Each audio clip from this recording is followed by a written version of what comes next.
నమస్తే. కాంగ్రెస్ పార్టీ ఏడాది పరిపాలన పూర్తి చేసుకుని సంబరాలకు సిద్ధమవుతా ఉంది. మరో పక్కన ప్రతిపక్షమైనటువంటి బీఆర్ఎస్ పార్టీ చాలా ఆరోపణలు చేస్తూ ఉంది కాంగ్రెస్ పార్టీ పైన. ఈ సంవత్సర కాలంలో మీరు ఇచ్చినటువంటి హామీలు ఏంది, మీరు నెరవేర్చినటువంటి హామీలు ఏంటో ఆ లెక్క తేల్చిన తర్వాత మీరు సంబరాలు చేసుకుంటారని చెప్పేసి ఒక పక్కన కేటీఆర్ కావచ్చు, హరీష్ రావు కావచ్చు ఈ అంశాలను చెప్తా ఉంటే, మరో పక్కన ఇటీవల చూస్తూ ఉన్నాం గురుకుల పాఠశాలలు కావచ్చు, ప్రభుత్వ పాఠశాలల్లో చనిపోతున్నటువంటి విద్యార్థులే కావచ్చు, ఫుడ్ పాయిజన్ తోటి హాస్పిటల్లో చేరుతున్నటువంటి విద్యార్థులు కావచ్చు, వీళ్ళతో పాటు ఈ ప్రభుత్వం సంబంధించినటువంటి పాఠశాలను కానీ గురుకుల పాఠశాలని పరిశీలించడానికి ఆర్ఎస్పీ ఆధ్వర్యంలో మరి చెలో గురుకుల బాట అన్నటువంటి ఒక పిలుపునివ్వడం జరిగింది. దీనిపైన మాట్లాడదాం. మనతో పాటు కాంగ్రెస్ పార్టీ అధికార ప్రతినిధి మానవతరాయ్ గారు. నమస్తే. నమస్తే. ముఖ్యంగా గురుకుల సంబంధించినటువంటి పాఠశాలని తనిఖీ చేయడం కోసం బీఆర్ఎస్ పార్టీ ఒక కార్యాచరణ సిద్ధం చేసుకోవడం జరిగింది. దానికి ఆర్ఎస్పీ నేతృత్వంలో ఆ పాఠశాలను పరిశీలించడానికి వెళ్తాము. ఎందుకు గురుకుల పాఠశాలల్లో కానీ ప్రభుత్వ పాఠశాలలో కానీ ఈ యొక్క ఆహారం తిని చాలా మంది కూడా ప్రభుత్వ పాఠశాలలో చదువుతున్నటువంటి విద్యార్థులు హాస్పిటల్లో చేరాల్సినటువంటి పరిస్థితి మీ 11-12 నెలల కాలంలో 42 మంది చనిపోవడం ఇదంతా ఎట్లా చూస్తా ఉన్నాం? ఇప్పుడు వెనకడికి ఎవడు ఆర్ఎస్పీ లాంటోడు పనిలేనోడు పిల్లి తరకాయ కొరికిండట. అట్లనే ఉంది ఈయన కథ కూడా. ఈయన 7 సంవత్సరాల గురుకులాల కార్యదర్శిగా అవినీతిమయంగా పరిపాలించిండు. గురుకులాల డబ్బులన్నీ కేసీఆర్కి దోచిపెట్టిండు. అదేవిధంగా క్రిప్టోకు పాల్పడిండు. సమ్మర్ క్యాంపుల పేరుతో ఇష్టారాజ్యంగా అనుమతులు లేకుండా, ఆర్థిక శాఖ అనుమతులు లేకుండా అనేక నియామకాలు చేసిండు. తన ఇష్టం వచ్చిన వాళ్ళకి బదిలీలు కూడా చేసిండు, ప్రమోషన్లు ఇచ్చిండు. ఆ విధంగా అక్రమాలకు పాల్పడినటువంటి ఈయన వ్యవహారం చూస్తే ఎట్లుందంటే 100 ఎలకలు తిన్న పిల్లట తీర్థయాత్రలకు పోయినట్టు ఉంది ఈయన కథ. అసలు ఈయనకు విలువే లేదు. అంబేద్కర్ వాదం చెప్పిండు. అసలు ఎట్లొచ్చిండు గురుకులాల్లోకి ఒకసారి చరిత్ర తెలుసుకుంటే మంచిది. తెలంగాణ ప్రజలు కూడా తెలవాలి. ఈయన పరిటాల రవి హత్య జరిగినప్పుడు, పరిటాల రవి హత్య కేసులో ఇతని పైన అక్కడ టీడీపీ కార్యకర్తలు ఒక ఎస్పీగా ఉన్నాడు. ఆయన పరిటాల రవి హత్య జరిగినప్పుడు ఆ జిల్లా అనంతపురం ఎస్పీగా ఉన్నప్పుడు ఇతని పాత్ర ఉంది అని చెప్పి టీడీపీ కార్యకర్తలు రాళ్ళేసి కొట్టి ఉరికిచ్చారు. ఆ భయంతో ఇక్కడ ఆంధ్రప్రదేశ్లో ఉంటే నాకు ప్రాణభయం అని చెప్పేసి అప్పుడు కిరణ్ కుమార్ రెడ్డి ముఖ్యమంత్రి ఉంటే, కొప్పులు రాజు సారు కాంగ్రెస్ నాయకుడు, అదేవిధంగా మా దామోదర్ రాజనరసింహ గారు వీళ్ళని బతిలు ఆడుకొని గురుకులాల కార్యదర్శిగా గుండు కొట్టించుకొని అంబేద్కర్ నేను వారసుని అని చెప్పి ఆడ కూర్చున్నాడు. ఏ కార్యదర్శి అయినా 3 సంవత్సరాలే ఉండాలి. కాంగ్రెస్ కూడా గంతే ఉంచింది. తర్వాత మాలావత్ పూర్ణ ఆనందులను కూడా ఎవరెస్ట్ శిఖరం ఎక్కించింది కాంగ్రెస్ ప్రభుత్వం, కేసీఆర్ ప్రభుత్వం కాదు. కాకపోతే ప్రభుత్వం మారంలోనే ఎమ్మటే ఆర్ఎస్పీ కూడా మారిపోయి ఊసరవెల్లి లెక్క ఎమ్మటే మారిపోయి కేసీఆర్ భజన చేయడం మొదలుపెట్టిండు. మాలావత్ పూర్ణని అందలం ఎక్కించింది, అక్కడ ఎవరెస్ట్ ఎక్కించింది కేసీఆర్ అని చెప్పి డబ్బా కొట్టిండు. డబ్బా కొట్టి 7 ఏళ్ల పాటు 3 ఏళ్ళు కార్యదర్శిగా ఉండాల్సిన ఆయన 7 ఏళ్ల పాటు కొనసాగిండు. అక్కడ అంటే అవినీతి చేసిండు చాలా వరకు. కాబట్టి ఇవాళ ఆయన హయాంలో దాదాపు 7 ఏళ్ల కాలంలో సుమారు 2-3 వేల మంది విద్యార్థులు చనిపోయారు. అనేక అమ్మాయిలపై అనేక వేధింపులు జరిగినాయి. కానీ ఏ విద్యార్థి సంఘాన్ని కూడా అడుగు పెట్టనీలే. మేము పోతే మా మీద తప్పుడు కేసులు పెట్టి, అక్రమ కేసులు పెట్టి ట్రెస్ పాస్ అని బోర్డులు పెట్టిండు. గురుకులాల్లో పోనీలే. ఇలా ఏ సిగ్గు లేకుండా ఎట్లా పోతాడైనా? ఏ హోదాతో పోతాడంట? నేను ఏముందని చెప్తున్నా. ఒక ఎమ్మెల్యేగా పోతాడా? ఎమ్మెల్యేగా ఓడిపోతుంది, ఎంపీగా ఓడిపోతుంది. ఎంపీగా ఎమ్మెల్యే ఓడిపోయినోడు, అక్రమాలు చేసినోడు ఏ విధంగా గురుకులాల్లో పోతాడని అడుగుతున్నా. నేనేమంటున్నా, నేను ఇతని పైన ఆర్ఎస్ ప్రవీణ్ కుమార్ అక్రమాల పైన 2017లో లోకాయుక్తలో ఫిర్యాదు చేసిన. ఆ రాష్ట్ర ప్రభుత్వాన్ని నేను కోరుతున్నా, ఆ లోకాయుక్తలో ఫిర్యాదు చేసినటువంటి ఫైలు అక్షర సత్యాలు, వాస్తవాలు, నిజాలవన్నీ వాటిపైన విచారణ జరపాల్సిందిగా రాష్ట్ర ప్రభుత్వాన్ని కోరుతున్నా. లేకపోతే సిబిసిఐడికి విచారణ జరపాలి. లేకపోతే నేను జాతీయ విచారణ సంస్థ అయినటువంటి సిబిఐకి వాళ్ళకి అప్పచెప్తా. దాన్ని అంత ఘోరమైన అవినీతికి పాల్పడిన బామ్మర్దికి వికారాబాద్ ఎమ్మెల్యే టికెట్ ఇప్పించుకున్నాడు. కేసీఆర్ని ప్రసన్నం చేసుకున్నాడు. కేసీఆర్ని అభినవ్ అంబేద్కర్ అన్నాడు. ఒక అంబేద్కరిస్టు ఒక రాజకీయ నాయకుడిని ఏ విధంగా అభినవ్ అంబేద్కరిస్ట్ అంటాడు? అక్కడ అలంపు మన గద్వాల్లో జరిగిన అంబేద్కర్ విగ్రహ ఆవిష్కరణలో పోయి మరో అంబేద్కర్ మా కేసీఆర్ అన్నాడు. ఒక కార్యదర్శిగా ఒక ఐపీఎస్ అయి ఉండి ఏ విధంగా భజన చేస్తావు అసలు నువ్వు? అప్పుడే మేము ప్రశ్నించినాం. కాబట్టి ఈయన అసలు అవినీతిమయంగా పరిపాలించిన ఆయన ఏ విధంగా ఏ ముఖం పెట్టుకొని పోతారు? అప్పుడు డాక్టర్లు అయ్యారు. కాంగ్రెస్ హయాంలో 200-300 ఉమ్మడి రాష్ట్రంలో గురుకులాలు తెలంగాణలో ఉన్నాయి. వాటికి పక్కా భవనాలు ఉన్నాయి. ఈ కేసీఆర్ వచ్చిన తర్వాత పక్కా భవనాలు లేవు. 1020 గురుకులాలు చేసి అన్ని గురుకులాలు కలిపి 1020 గురుకులాలు వచ్చినాయి. ఈ 1020 గురుకులాల్లో కూడా ఎట్లా అద్దె భవనాలు కొనసాగుతుంది. ఎవరి అద్దె భవనాలు అవి? బీఆర్ఎస్ నాయకుల, మంత్రుల, ఎమ్మెల్యేల అద్దె భవనాలు, మామిడి తోట, కోళ్ల ఫారాల్లో కొనసాగిస్తున్నారు. ఎవరు దానికి కారణం? ఆర్ఎస్ ప్రవీణ్ కుమారే దొడ్డిదారులు వాళ్ళ కేటాయించడం జరిగింది. ఎందుకు కేటాయించారు? ఈ అద్దె భవనాల పేరు మీద సంవత్సరాదికి వేలాది కోట్ల రూపాయలు ప్రభుత్వ ధనం మొత్తం కూడా బీఆర్ఎస్ నాయకుల జేబులోకి ఇప్పుడు కూడా పోతుంది. ఆ డబ్బులు మొత్తం పెడితే పక్కా భవనాలు నిర్మించవచ్చు. పక్కా భవనాలు నిర్మిస్తే వాళ్ళ జేబులో కమిషన్లు పోవని చెప్పేసి ఇదే దురాశతో ఇదే ఆర్ఎస్ ప్రవీణ్ కుమార్, బీఆర్ఎస్ నాయకులు కలిపి ఆ రోజు కుట్ర చేసి ఆ విధంగా ప్రజాధనాన్ని దుర్వినియోగం చేశారు. అందుకు పోతారా? నా హయాంలో పక్కా భవనాలు కట్టలేదు, ప్రైవేటు వ్యక్తులు దోచిపెట్టినని పోతారా? సిగ్గుండాలా ఆ మాట చెప్పడానికి? ఆయన ఎన్ని అవినీతి లీలలు అంటున్న విచారణ ఒక్క ఫైల్ ఉంది, లోకాయుక్తలో ఒక ఫైల్ ఉన్నది. ఆ ఫైల్ తెప్పించుకొని విచారణ జరిపితే వాస్తవాలు వెలుగులోకి వస్తాయి. ఇంకోటి, గురుకులాల్లో ఎన్నో జరిగిన అప్పుడు కూడా ఇట్లనే జరిగింది. కలుషిత ఆహారం తిని విద్యార్థులు అస్వస్థకు గురయ్యారు. మేము పోతే మమ్మల్ని అరెస్ట్ చేసిన దాఖలాలు ఉన్నాయి. మరి ఈ రోజు ఎట్లా పోతావు నువ్వు అంటున్నా? అంటే వాళ్ళు చేసిందని మీరు అట్లా కాదు కదా. ఇక్కడ ఏమైంది? కలుషిత ఆహారం అనేది అంత పెద్ద వ్యవస్థలో ఎక్కడో ఒకసారి జరుగుతుంది. అయితే ఇంకో కుట్ర కూడా ఉంది ఇక్కడ. ఏమంటున్నా, ఇదే ఆర్ఎస్ ప్రవీణ్ కుమార్ మనుషులు ఆయన హయాంలో మెస్సుల్లో కేర్ టేకర్లుగా అక్రమంగా నియమించబడిన వ్యక్తులు కాంగ్రెస్ ప్రభుత్వాన్ని కుట్ర చేయటం కోసం విషయంలో ఏదో కలుపుతున్నారని చెప్పి అక్కడ ఉన్నటువంటి కొంతమంది తల్లిదండ్రులు చెప్తున్నారు మాకు. ఆ గురుకుల పేరెంట్స్ ఏనే స్థాపించిండు, ఆ తల్లిదండ్రులే కాంగ్రెస్ ప్రభుత్వాన్ని అస్థిరపరిచేందుకు ఆర్ఎస్ ప్రవీణ్ కుమార్ అనే కుట్రలు చేస్తాడు. ఆయన హయాంలో అక్రమంగా దొడ్డిదారులు, ఆర్థిక శాఖ అనుమతి లేకుండా నియమించబడినటువంటి అసిస్టెంట్ కేర్ టేకర్లు ఏదో రకంగా కుట్ర చేసి అన్నం లేదో కలిపి విద్యార్థులు అస్వస్థతకు గురవుతున్నారని చెప్పి తల్లిదండ్రులు చెప్తున్నారు, ఉపాధ్యాయులు చెప్తున్నారు. కాబట్టి రాష్ట్ర ప్రభుత్వ విచారణ సంస్థలు సిబిసిఐడి కూడా దీనిపైన విచారణ జరపాల. కావాలంటే ఎక్కడ కూడా కాంగ్రెస్ ప్రభుత్వం మచ్చ లేకుండా పరిపాలిస్తుంది, వేలెత్తి చూపలేక పరిపాలిస్తుంది. రుణమాఫీ అంటే రేపు మహబూబ్ నగర్ సభలో, రైతు సభలో దాదాపు 4 లక్షల మందికి 32 లక్షల రుణమాఫీ కూడా చేస్తున్నాం, సంపూర్ణంగా అవుతుంది. కాదండి, ఇప్పుడు లగచర్ల ఘటన ఉంది. లగచర్ల ఘటనలో ఉన్నటువంటి అంశంలో అక్కడ ఉన్నటువంటి బీఆర్ఎస్ పార్టీ కుట్రలు, కేటీఆర్ కుట్రలతోటి అక్కడ లగచర్ల ఘటన అయిందని చెప్పేసి చెప్పడం జరుగుతూ ఉంది.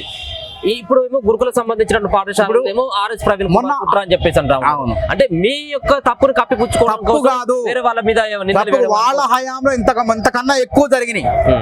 మేము మాట్లాడినాం, ఖండించినాం, కానీ లోపలికి మమ్మల్ని పోనీలే. అయితే మేమేమంటున్నాం, వీళ్ళు కావాలని రాజకీయం చేయడం కోసం లగచర్ల ఘటన కృత్రిమ ఉద్యమం. ఇది కూడా ఆర్ఎస్ ప్రవీణ్ కుమార్ చేస్తున్నటువంటి అన్నంలో ఆర్ఎస్ ప్రవీణ్ కుమార్ మనుషులే విషం కలుపుతున్నారో ఏందో, విద్యార్థులు వాళ్ళ మూలంగానే అస్వస్థకు గురవుతున్నారు. అందుకే రాష్ట్ర ప్రభుత్వం, అధికారులు, పోలీసులు ఒక కంట కనిపెట్టాలి వీళ్ళని.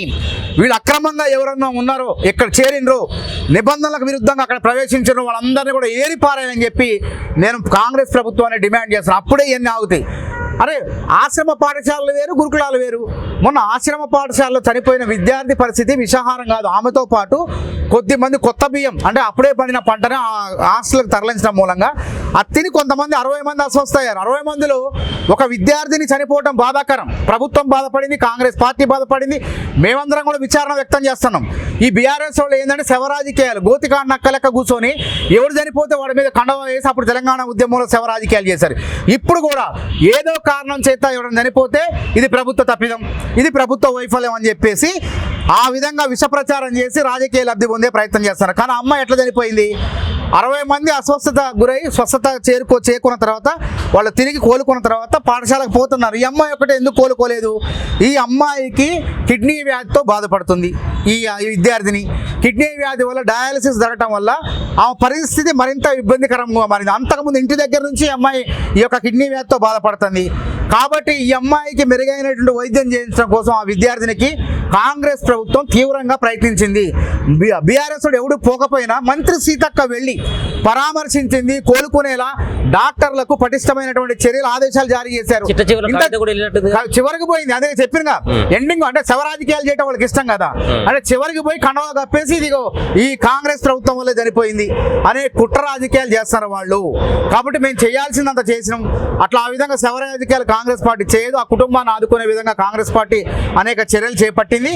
అదేవిధంగా అమ్మాయికి ఆరోగ్యం బాగోలేదు అనేటువంటి అంశాన్ని పక్కన పెట్టేసి ఈ విషాహారం తినే సరిపోయింది, కలుషిత ఆహారం తిని సరిపోయింది అని చెప్పి దుష్ప్రచారం చేస్తున్నారు. కాబట్టి ఇది మంచి పద్ధతి కాదు. వీళ్ళు అధికార దాహంతో ఇవన్నీ చేస్తున్నారు. అధికారం కోల్పోయి 11 నెలలు కాలేదు, ప్రతిపక్షంగా నిర్మాణాత్మక పాత్ర పోషించకుండా లేనివి ఉన్నట్టు ఉన్నవి లేనట్టు ప్రచారం చేస్తున్నారు. జరిగేవి కూడా జరగనట్టు, ఇన్ని సంక్షేమ పథకాలు సక్రమంగా అమలు చేస్తుంటే ఇవన్నీ జరిగినట్టు కావాలని చెప్పి రేవంత్ రెడ్డి సర్కారును అప్రతిష్ట పాలు చేయడం కోసం, ముఖ్యమంత్రి కాంగ్రెస్ ప్రభుత్వాన్ని అప్రతిష్ట పాలు చేయడం కోసం చేస్తారు. రేవంత్ రెడ్డి నియోజకవర్గంలోనే రేవంత్ రెడ్డి ప్రతిష్టను దెబ్బతీయాలని చెప్పి లగచర్ల కృత్రిమ ఉద్యమాన్ని నిర్మించారు. అక్కడ తేడతెల్లం అయిపోయింది. మేము ఎన్నడూ కూడా వాళ్ళ అధికారంలో ఉన్నప్పుడు అక్కడ మల్లన్న సాగర్లో రైతులపై పోలీసులు అకారణంగా దాడి చేస్తే మేము పోయి అధికారుల మీద దాడి చేసినామా? దాడి చేయకుండా వాళ్ళ పక్షాన ఉండి న్యాయ పోరాటం చేసినాం. ఆ విధంగా న్యాయ పోరాటం చేయలేళ్ళు, అధికారుల మీద కలెక్టర్ మీద దాడి చేస్తారు. ఇది ఎంత దుర్మార్గమైన చర్య! ఇది వీళ్ళు అందుకే అంటున్నా, వీళ్ళు ఏదో కళ్ళగంటున్నారు. ఇప్పుడు రుణమాఫీ అయింది, రైతు బంధు కార్యక్రమం కూడా, రైతు భరోసా కార్యక్రమం కూడా 7,500 కార్యక్రమం సంక్రాంతి నుంచి ప్రారంభించబోతున్నాం. కాబట్టి వీళ్ళకి పుట్టగతులు ఉండవు. కాంగ్రెస్ సంక్షేమ పథకాలు అమలైతే వీళ్ళకి పుట్టగతులు ఉండవు. కాబట్టి వాళ్ళ పుట్టగతుల కోసం, వాళ్ళ రాజకీయ లబ్ధి కోసం ఇలా లేని గురుకులాల్లో ఉన్నదని చెప్పేసి ప్రచారం చేసుకుంటూ విద్యార్థుల తల్లిదండ్రులని ఆందోళన కలిగించే విధంగా, విద్యార్థుల్లో ఆందోళన రేపే విధంగా వీళ్ళు పర్యటిస్తున్నారు. వీళ్లకు విద్యార్థుల తల్లిదండ్రులే త్వరలో బుద్ధి చెప్తారు. ఓకే, మరొక పక్కన కేటీఆర్ చేస్తూ ఉన్నటువంటి వ్యాఖ్యలు కావచ్చు, ఒక ముఖ్యమంత్రి పైన ఆయన వాడుతూ ఉన్నటువంటి భాషా విధానం కావచ్చు, మీకు అవుట్ రైట్గా ఆయన సవాల్ విసురుతూ ఉన్నాడు. ఒక పక్కన ఆయన మాట్లాడుతున్నటువంటి మాటలు ఏం పీక్కుంటారో పీక్కోండి, అరెస్ట్ చేస్తే చేసుకోండి అని చెప్పేసి ఆయన ఓపెన్గా స్టేట్మెంట్ ఇవ్వడం, ఇదంతా ఎట్లా అనిపిస్తూ ఉంది? ప్రభుత్వంలో ఉన్నప్పుడు కూడా వాళ్ళ మాటలు నడిచింది, ఇప్పుడు వాళ్ళు ప్రతిపక్షంలో ఉన్నప్పుడు కూడా మీ అధికారంలో ఉన్నటువంటి పక్షానికి, అధికారంలో ఉన్నటువంటి ముఖ్యంగా ముఖ్యమంత్రి రేవంత్ రెడ్డి కూడా ఆయన సవాల్ విసురుతూ ఉన్నాడు. నేను ఏం తప్పు చేయలేదు, నేను ప్రజల కోసం కొట్లాడుతూ ఉంటే నన్ను జైలు తరలించాలని చెప్పేసి కుట్రలు చేస్తూ ఉంది కాంగ్రెస్ పార్టీ అని చెప్పేసి ఆయన చేస్తున్నటువంటి వ్యాఖ్యలు ఎట్లా చూడొచ్చు? ఇప్పుడు డ్రామారావు మాటలు, ఆయన ఎన్ని నాటకాలు ఆడినా, ఎంత మాట్లాడినా ఎవరు నమ్మే పరిస్థితి లేదు. అదంతా మేకపోతు గంభీరం అంటారు చూడు, అరెస్ట్ అయ్యే ముందు లేకుంటే మేక బలి ఘాటానికి పోయే ముందు కూడా అది భయాన్ని అరుస్తుంటుంది. నేను ధైర్యంగా ఉన్నాను అని చెప్పే ప్రయత్నం చేస్తుంది. అట్లనే ఈయన కూడా రేపు అనేక ఉచ్చులు మిగిలిసినాయి. ఈయనకి కాళేశ్వరంలో అవినీతి ఉచ్చు, ఫార్ములా 1 రేస్ కార్ల రేసులో 55 కోట్ల అవినీతి వచ్చు, అదేవిధంగా విద్యుత్ కొనుగోళ్లు అవినీతి వచ్చు, ఫోన్ ట్యాపింగ్లో అవినీతి వచ్చు, ఇంకా అనేక రకాల అవినీతి ఉచ్చులు బిగుస్తున్న కొద్దీ ఈయన అబ్బాయి గారు డ్రామారావు డ్రామాలు ఆడే విధంగా మాట్లాడతాడు. ఈ డ్రామా మాటలు ఈ మేకపోతు గంభీరం లాగానే ఈయన వ్యాఖ్యలు ఉన్నాయి తప్ప నిజంగా లోపల నిద్ర పట్టట్లేదు, వణుకుతుండు, గజ గజ గజ గజ వణుకుతుండు. ఎన్ని రగ్గులు కప్పుకున్నా ఆ వణుకు ఆగట్లేదు. కాబట్టి ఇవన్నీ కూడా పైకి మాటలు, లోపల బాధ ఉంది, జైలుకు పోతున్నటువంటి ఆవేదన ఉంది. కాబట్టి చట్టం పని తను చేసుకుంటూ పోతుంది. అన్ని విచారణ సంస్థలు కూడా రేపు డిసెంబర్ ఎండింగ్ కల్లా మొత్తం ఎవరు దొంగలు, ఎవరు కాళేశ్వరంలో దోచుకున్నారు, ఎవరు తప్పిదాలు, కాబట్టి తప్పు చేసిన వాళ్ళు అందరూ కూడా జైల్లో పోతారు. ఇది వాస్తవం. కాబట్టి ప్రజల ముందు ఈ విధంగా ఈ గురుకులాల బాట పట్టండి ఇట్లా ఈ విధంగా కాంగ్రెస్ పార్టీని బదనాం చేయాలని ఎక్కడ కూడా విజయం కావట్లే. రుణమాఫీ విషయంలో కృత్రిమోద్యమం చేయబోయారు, రైతులు ఎవరు కూడా బయటకు రాలేదు. అదే నిరుద్యోగుల విషయంలో అదే కుట్ర చేయబారు, కృత్రిమోద్యమం చేయబారు. వాళ్ళు ఎవరు కూడా మేము పరీక్ష పెట్టేసి పారదర్శకంగా వేగవంతంగా పరీక్ష పెట్టేసి నిరూపించను. అదేవిధంగా లగచర్ల ఘటనలో కూడా రేవంత్ రెడ్డిని దెబ్బతీయాలని చూశారు. ఆయన నియోజకవర్గంలో ఆయనే దెబ్బతీసి రాజకీయ లబ్ధి పొందాలని చూశారు. కానీ మేము తిప్పికొట్టినాం. కాబట్టి ఇప్పుడు ఏంటంటే అరెస్ట్ అయ్యేది ఖాయం. ఆయన రేపో మాపో అనేది విచారణ సంస్థలు రెడీగా ఉన్నాయి. కాబట్టి ఏదో ఒకటి భయపడినట్టు నటిస్తాడు, లోపల భయం ఉంది, పైకి భయం లేనట్టు నటిస్తూ పీక్కోండి అనేటువంటి ఇష్టం వచ్చినట్టు మాట్లాడుతాడు. కాబట్టి పీకుతారో గోకుతారో త్వరలో చూద్దాం. ఒక పక్కన నిన్న బీజేపీ పార్టీకి సంబంధించినటువంటి ఎమ్మెల్యేలు, ఎంపీలు నిన్న ప్రధాని నరేంద్ర మోడీని కలవడం జరిగింది. దాంట్లో ప్రధానమైనటువంటి చర్చ కాంగ్రెస్ పార్టీని, అంటే ముఖ్యంగా కాంగ్రెస్ పార్టీ అధికారం కోల్పోబోతా ఉందన్నటువంటి ఆ అంశాలను కూడా మోడీ గారు చెప్పినట్టుగా కొన్ని వార్తలు వస్తూ ఉన్నాయి. ఒక పక్కన బీఆర్ఎస్ పార్టీ ఏ విధంగా అయితే తెలంగాణ రాష్ట్రంలో ఫెయిల్ అయిపోయిందో కాంగ్రెస్ పార్టీ కూడా అలానే ఫెయిల్ అయిపోతుంది అని చెప్పేసి బీజేపీ పార్టీకి సంబంధించిన తెలంగాణకు సంబంధించిన ఎంపీలు ఎమ్మెల్యేలు చెప్పడం, ఇది కాంగ్రెస్ పార్టీ కొంత ఆందోళనకరమైనటువంటి వార్తే కదా ఇది. ఎందుకంటే గతంలో కూడా కొన్ని సర్కార్లు కూడా పడిపోవడం జరిగింది బీజేపీ పార్టీ చేసినటువంటి కొన్ని చర్యలతో. అటువంటి సిచ్యువేషన్ ఇక్కడ తెలంగాణలో ఉండబోతుంది ఏమైనా? ఇప్పుడు తెలంగాణలో ఆ ప్రయత్నం చేస్తే తెలంగాణ ప్రజల సంగతి తెలుసు. తెలంగాణ రేవంత్ రెడ్డి తక్కువడు కాదు. వీళ్ళు ఏదో ఊహించారు కూల్స్ ఉన్నవాళ్ళు, దానిలో వాళ్ళ నాయకులకు, బీజేపీ నాయకులే కాంగ్రెస్లోకి వస్తారు. ఆ 8 మంది కూడా మిగలరు చివరికి. చట్టబద్ధం మొన్న హైకోర్టు కూడా చెప్పింది కదా, స్పీకర్దే తుది నిర్ణయం ఉంది. కాబట్టి అనవసరంగా లేనిపోని ఆరోపణలు కాంగ్రెస్ ప్రభుత్వం చేస్తే వాళ్ళకే లాసు. ఏమంటున్నారు, ప్రజల్లో 11 నెలలకే వ్యతిరేకత వచ్చింది అంటున్నారు. అది సిగ్గుండాలి ఆ మాట వీళ్ళు మాట్లాడటానికి. వీళ్ళు 11 నెలలు కాంగ్రెస్ ప్రభుత్వంలో వీళ్ళు కేంద్ర ప్రభుత్వం నుంచి బడ్జెట్లో కనీసం రూపాయి తేలేని వాళ్ళు వీళ్ళకి మాట్లాడే అర్హత ఉంది అసలు కాంగ్రెస్ తెలంగాణ గురించి? కానీ తెలంగాణ రాష్ట్ర ఏర్పాటును నరేంద్ర మోడీ కించపరిస్తే నరేంద్ర మోడీ దగ్గర పోయి వీళ్ళు అంటే ఆయన మెప్పు కోసం మాట్లాడినట్టు అర్థమైపోయింది ఆడ. కానీ నరేంద్ర మోడీకి వాస్తవాలు తెలుసు. ఆయనకున్న ఇంటెలిజెన్స్ వ్యవస్థ గూఢాచార వ్యవస్థ నివేదికలు తెప్పించుకోండు.